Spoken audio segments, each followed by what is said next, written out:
Thank you, everyone, for coming. And thank you to those of you who can't be here with us at the Chesed Shalemis, but have still tuned in to the broadcast of this service. We've joined together today for a truly sad reason. A tragedy, in fact. To say goodbye to Sean Shiegel.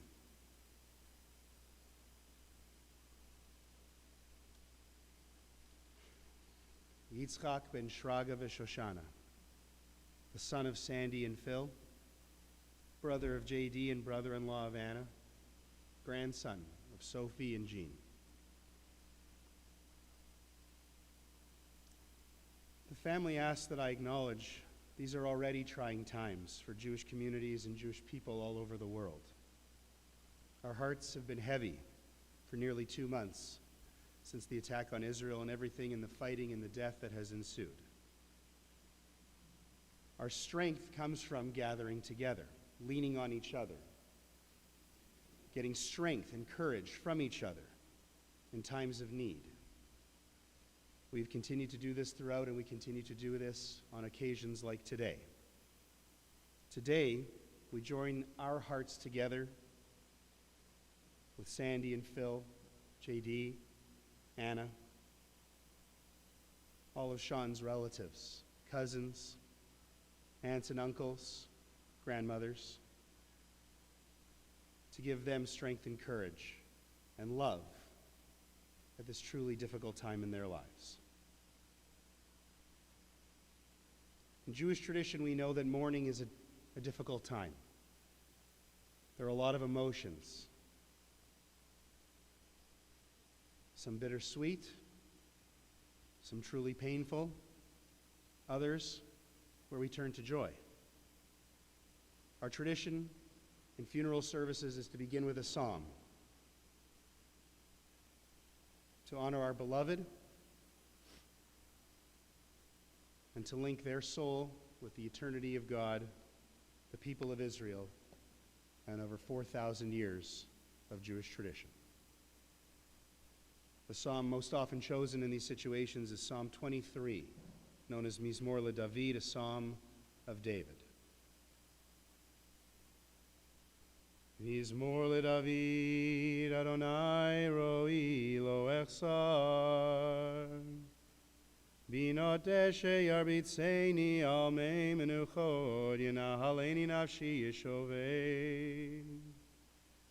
Yancheni v'magalei tzedek leman shemo. Gam ki elech begeitz al mavet lo irara, ki ata imadi. Shivtecha u'mishantecha hema yenachamuni. Taroch lefanai, shulchan neged sorerai. Dishanta v'Hashem en roshi, kosi rivaya. Ach tov v'chesed yirdefuni, kol yemei chayai. Veshavti beveit Adonai leorech yamim. Adonai, God is my shepherd, I shall not want. God makes me lie down in green pastures, leads me beside the still waters, restores my soul, guides me on the right path, for that is God's nature. Though I walk through the valley of the shadow of death, I fear no evil, for you are with me. Your rod and your staff, they comfort me. You prepare a banquet for me in the presence of my foes. You anoint my head with oil, my cup overflows. Surely goodness and loving kindness shall follow me all the days of my life, and I shall dwell in the house of God forever.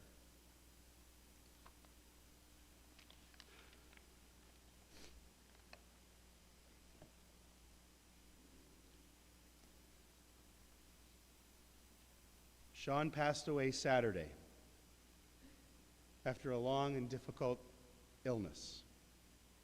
Saturday, the 12th day in the Hebrew month of Kislev. Sean was 32. Too often I've turned to the words of Jewish tradition and wisdom that say, death is better than a life of pain, and eternal rest is better than a constant sickness.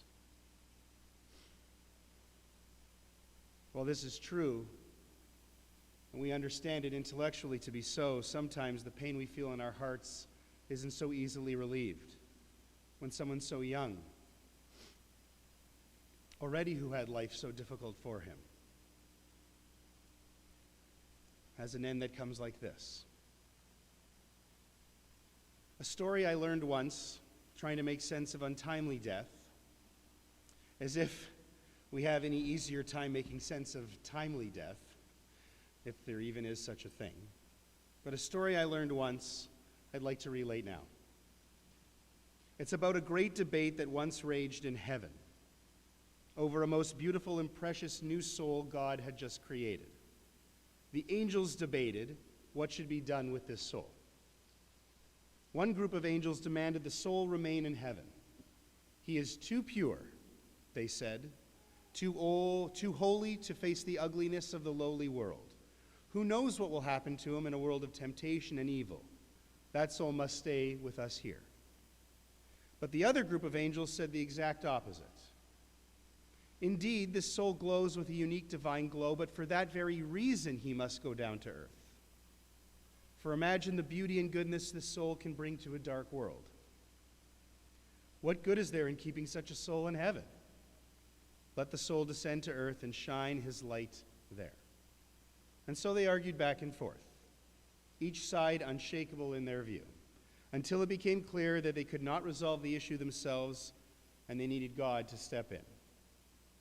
The angels stated their arguments before God, and God listened carefully to both opinions and then delivered the response. Indeed, it is sad to send such an immaculate soul into such a dark world, God said. But this is my will. I only created darkness so souls like this one can transform darkness to light. The whole purpose of creation was that the lowly world be refined by the good deeds of mortal human beings. This cannot be achieved by souls in heaven. It can only be achieved through souls in bodies. And so even this most perfect and pure soul must descend to earth. The first group of angels, who had asked for the soul to stay, were disappointed. They couldn't fathom it. How could such a spiritual being be expected to survive such a physical world? So God turned to them and said, as for your request to keep the soul up here, I grant it partially. Though he must leave us and go down to earth, it will not be long before he will return to us. His sojourn on earth will be brief. Such a brilliant soul will not need long to fulfill his mission. Soon he will be free to come back to heaven. God then turned to the second group and asked, are you satisfied with that? Can you accept that the soul will go on earth, but only for a limited time? The angels replied, yes, we do. Every day that he is on earth is a blessing. I told the family this, not that story, this next story last night. When I remember when I first heard the name Sean Shiegel. I was in grade 6 at Ramah Hebrew School, and I think it would have been towards the end of the school year, so the calendar turned to 1997, be about the spring, which means Sean would have just turned 6.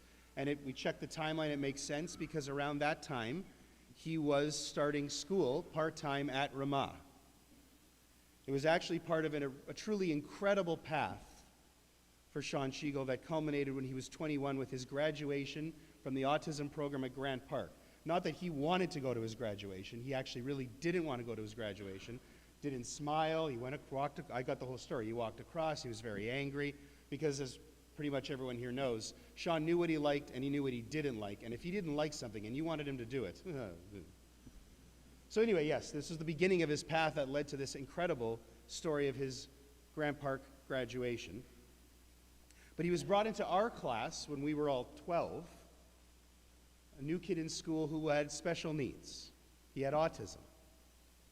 And the idea was a rhetorical question. How many of us, how many of my classmates and I, had ever met someone before like Sean? This was our first interaction with him for all of us. And already, he was teaching us about life, about ourselves, and as Jewish kids in this particular environment, about some of the core lessons embedded in our tradition. Do not place a stumbling block in front of a blind person. Welcome the stranger. Do not remind them they are strangers, for you were once strangers in the land of Egypt. And one of the best lines the Torah has to offer from early in its pages, that we are all created b'tselem Elohim, all of us in the image of God. As we are about to hear from people who knew Sean the best, his parents, his brother, throughout his life, Sean fulfilled the role that he fulfilled in that very first interaction when I didn't even get a chance to have any one-on-one time. He was a teacher, teaching patience, empathy, love. For 32 years, he exuded so much love and honesty. As a son, a brother, a friend, and a teacher. Just like the discussion between the angels in heaven, the work of a truly pure and beautiful soul here on earth. A blessing to his family, to his communities. Not without challenges, to be sure. Certainly. Sean will be remembered for a wide range of experiences, from the truly difficult to the truly joyful. There will stories that will make you cry and stories that will make you laugh so hard you will cry. Like the time at a Phoenix Coyotes game, sitting on the glass, when a puck was tossed to his brother, and it was ripped out of JD's hands and thrown back onto the ice. Cheering play. You got to kick these people out of the arena. Oh. Or the fact that his family had to figure out routes to get home or to get to places in Scottsdale where you couldn't drive by a McDonald's, because if you drove by a McDonald's and didn't stop, he'll be remembered for hand gestures. Things that his family was saying last night while we sat together. So many wonderful moments, even if many were challenging moments. The truth is, from my perspective, as a way of introduction to the eulogies that we're going to hear, unlike so many of us, Sean Schiegel was a mirror. When we were with him, when you were with him, it forced you to think about yourself, which, let's be honest, we are so good often at and regularly at avoiding. But the mirror that was Sean Schiegel asked us these questions. What are we capable of? What selflessness are we capable of? What generosity? What kind of compassion? What kind of kindness? What kind of love are we capable of? I think all too often we fool ourselves into thinking that there is normal and not normal in life, because there's a path that more people seem to follow than others. And that anyone who would fit outside of this path, well, their life must in some measure be tragic. We all know that's not true. Through the inspiration that Sean Schiegel was in his life, through the many lives that he touched, by so clearly how many people are in this room, and even more tuning in.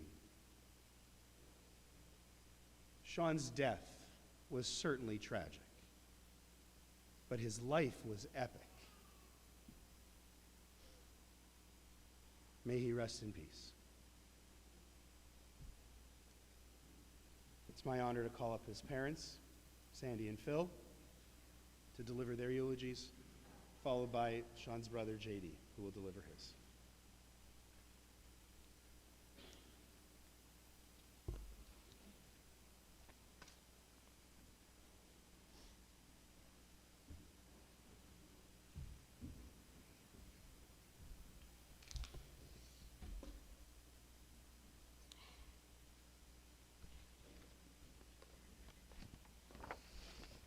Sean Schiegel. Shawnee, the Meister, Prince Schiegel, all synonyms for Sean. Sean loved the wind and the water. He loved French fries, chicken fingers, Chinese food, and iced tea. He also developed a love for Indian food, and the spicier the better for him. Sean loved Disney movies and could rewind them back to his favorite parts with an intense sense of accuracy that I could never really figure out. He had a keen visual sense. He watched and learned. He did many things that were never taught, and early on I knew never to underestimate him. He liked to watch hockey and basketball and loved going to JD's hockey games. He was truly a rink rat. He loved the popcorn there and all the treats that he got. Sean was a teacher. He taught us and everyone around him how to communicate, both verbal and nonverbal communication. You just needed to pay attention. And if you did not, a not so gentle reprimand was sure to come your way. He taught me how to advocate for him, to be creative, to be one step ahead of where he might be next, to be open-minded, non-judgmental, and patient.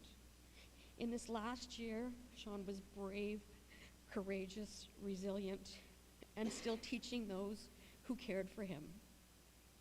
They say if you leave the world having an impact on one person, you have lived a life. Sean did that for many. I want to share an email from a very special person. Hi, Sandy. Sean has been an inspiration for my entire career. I fell in love with him and the children with special needs at a young age because of the love and learning he provided for me. I grew passionate for working with children and adults with special needs and on the autism spectrum because of Sean and you, your guidance.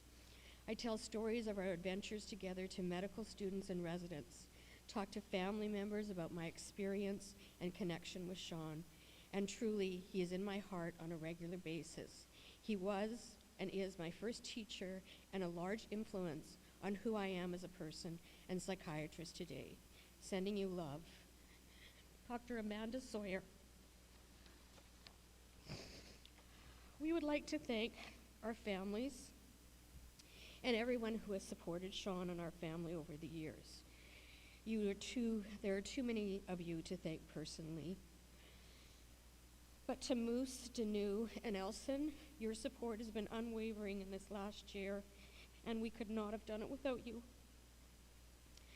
To Arcane Horizon, who has provided Sean with staff and supported Sean on our quest to let Sean be supported his way, I thank you.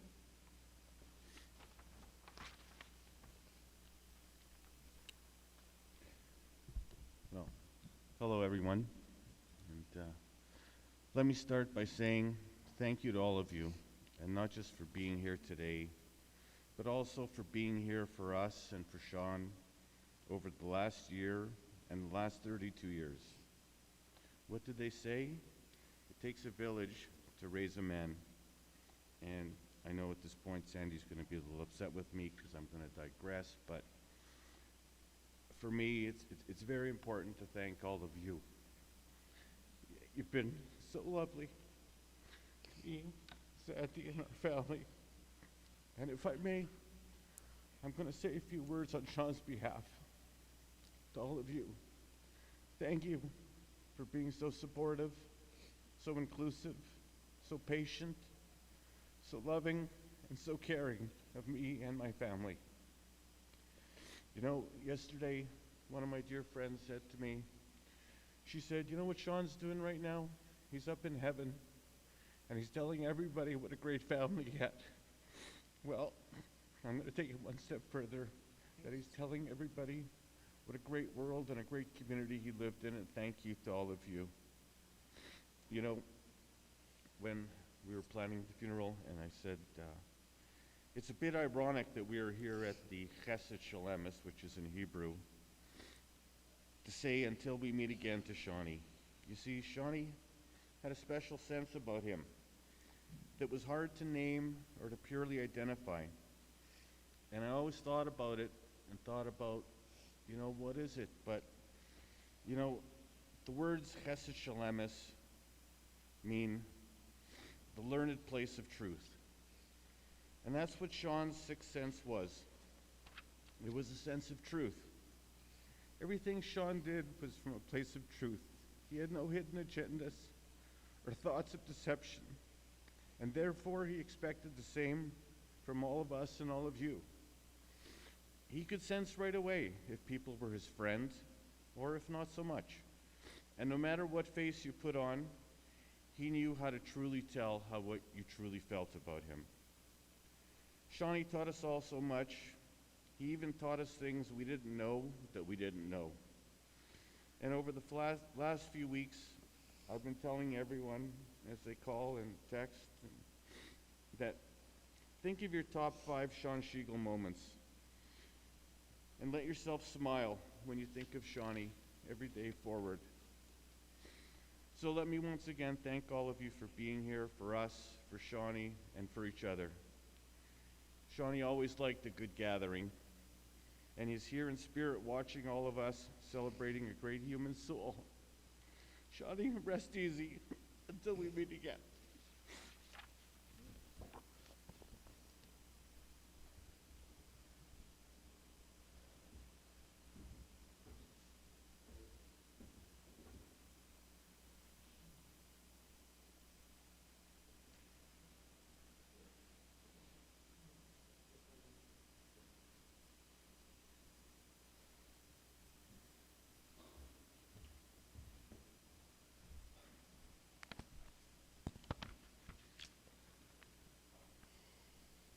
Good afternoon, everyone. Thank you for coming. On behalf of my family, I'd just like to thank everyone for the flurry of messages and stories some of you have shared with us over the past few days regarding Sean and his impact on everyone's lives. It's unfortunate that we're all here together under these circumstances, but it is nice to see all of you here nonetheless. Sean was named after my Zeta Isaac Shiegel, who passed away pretty much a year before Sean's birth. During Sean's bris, the rabbi said that it was a great sense of joy that we see life renewed and the life cycle of the family come full circle. Unfortunately, we're here celebrating the opposite. My dear brother's life coming to an end, his full circle much smaller than it should have been, and the cycle completed far too early. And the Torah refers to how children with special needs are truly God's blessed children. And it makes perfect sense, because these children never stress about the things that we stress about. How do we look? What do people think? What do we say? How much money do we need? They're just worried about making themselves happy and getting themselves through life and making sure everyone else around them is happy as well. In that way, Sean truly was a blessing to all of us. He just spent every moment trying to enjoy life. You hadn't felt love until you got a kiss and a hug from Sean, because when it was there, it was pure and it was from the heart. How do you put into the words the life of someone who could not speak for themselves? When we would tell people that Sean was nonverbal, it did not mean that he was unable to communicate. It was quite the opposite. He was smart. He created his own way of communicating, usually through sounds, but also through signs. A fist pump from Sean would always signify he was happy to see you, or he was happy with whatever we were doing or wherever you were. A yell, or him pointing to the nearest exit, would mean, we're done here. Or, if you were in his bedroom, kindly F off. One of Sean's favorite things was food. We used to have to map out our driving routes, as Matthew said, to avoid any McDonald's. If Sean saw those golden arches out of the window, it was game over. If we did not stop for nuggets and fries, it was full-on meltdown, non-stop kicking the front seat, yelling at the top of his lungs, until we turned around. I think the Coca-Cola company is also in mourning after losing their largest single consumer of 2-liter Nestea Zero product. Food was always a comforting thing for Sean. For whatever reason, it would always calm him down and brought him peace. I watched a video last night of a taped therapy session of Sean from around 5 years old. Sean was playing on a swing that hung from the ceiling, similar to one that would eventually get installed in our own basement. He was so carefree, loving the sensation of the motion, the spinning around, playing with all the toys in the room. But in the background, you could hear my mom talking to the therapist about her experiences. And she's explaining how Sean would have a meltdown and that food would often be the cure, and that giving him a snack would instantly make him feel better. My mom also explained how she would receive judgment from other parents, explained to her that she was rewarding the bad behavior, or that somehow she was contributing to the outburst. You could hear the pain in her voice, just trying to navigate how to get through all of this. It was just one reminder of how hard it was to raise Sean and the difficult challenges it presented at times. My parents did everything they could for Sean. Even when people judged and made it harder to raise a child with autism, they pushed through. They were pioneers in a world that wasn't ready for Sean. But that's what it is for us. It's up to us as a community to be ready for people like Sean. And like my mom said earlier this week, we need more people like Sean in this world. I have this core memory of asking my mom if Sean would ever talk again.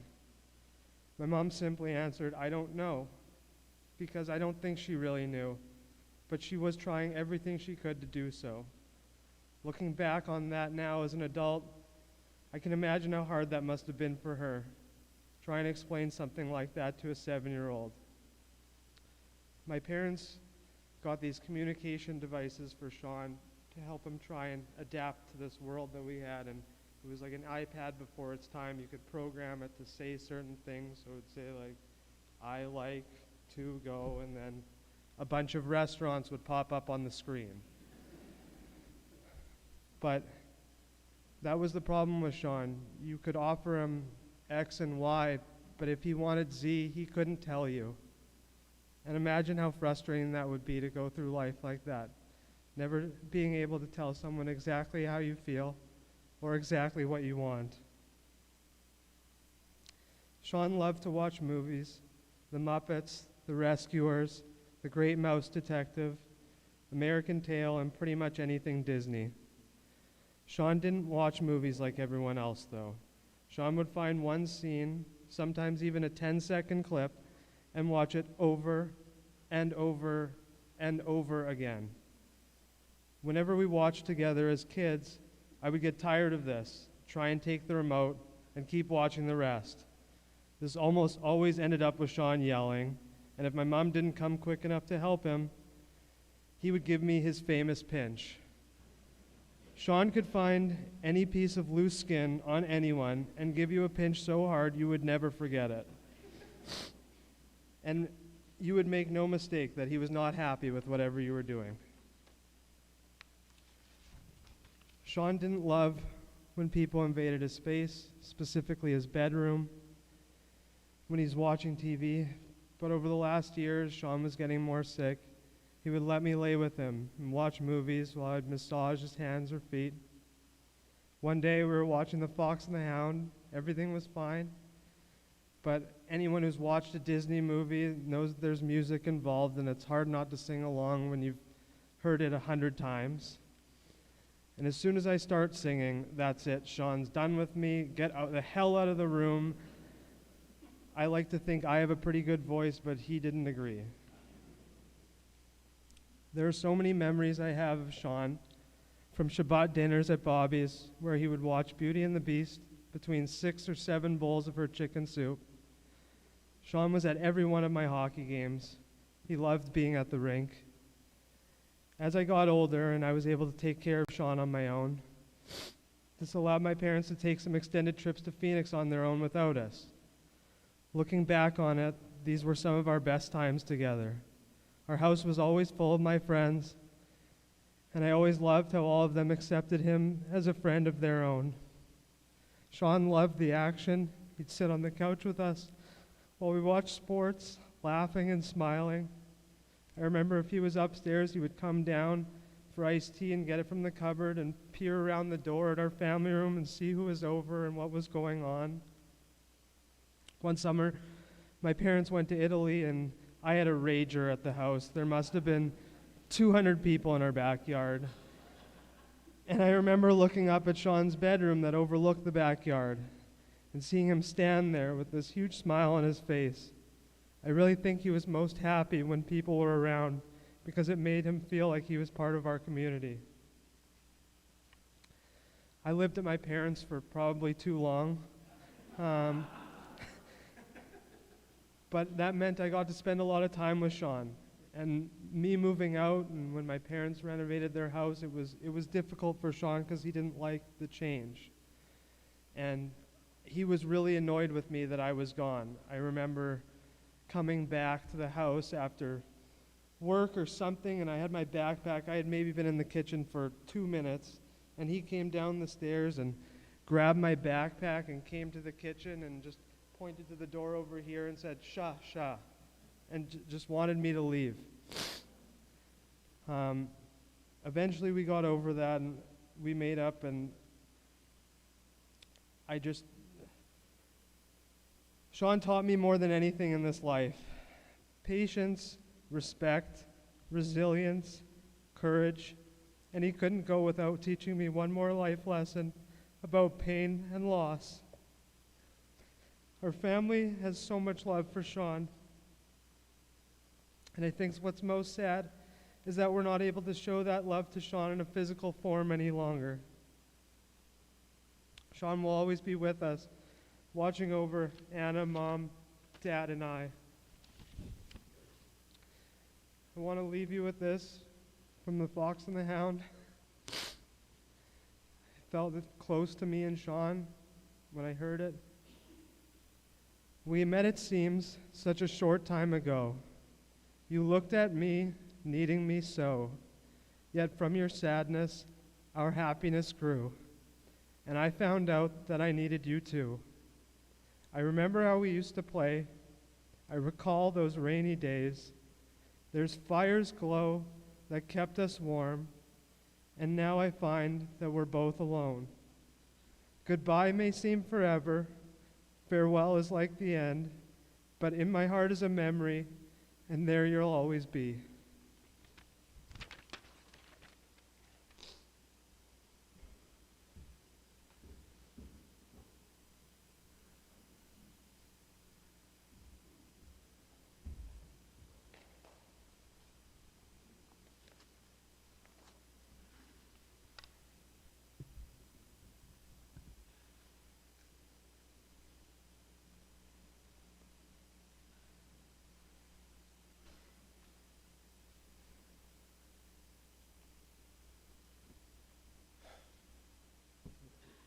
Thank you, Sandy, Phil, and JD.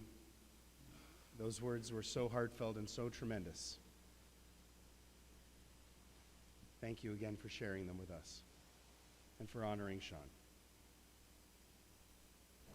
I'd ask you all to rise now for the chanting of the El Malei Rachamim, the traditional Jewish memorial prayer.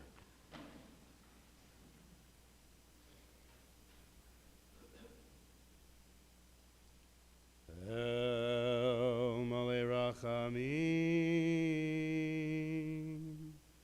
Shochein Bameromim, Hamtzei Menucha Nechona Tachat Kanfei Hashchina,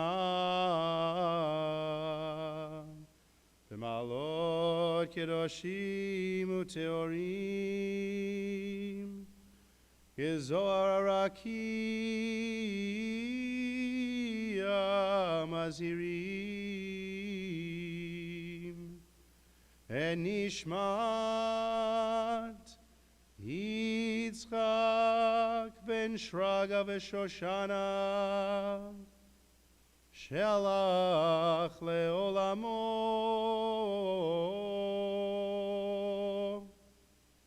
Vigan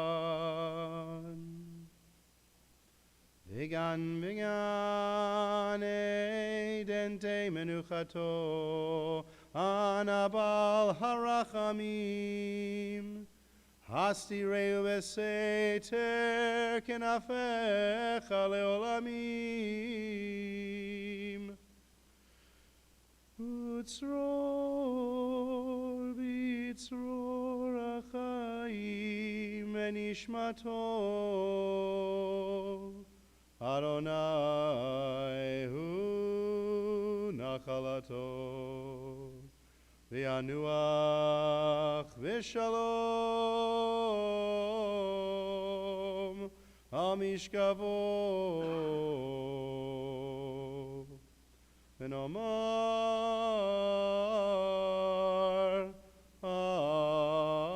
Amen.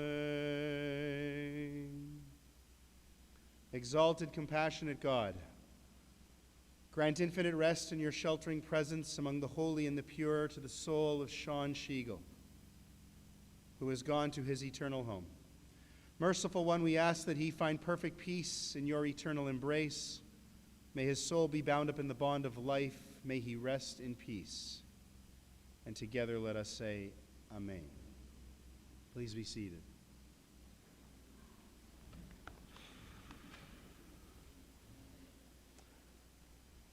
Thank you again for your attendance here. Our service will continue with interment at the Sherrod Zedek Cemetery. Everyone is invited to join us. What will happen is in a moment we will stand again and the pallbearers will come forward and they will, along with the family, carry through and we will follow. If you are coming with us to the cemetery, we'll be driving there with our four-way flashers on in the typical style of a funeral procession.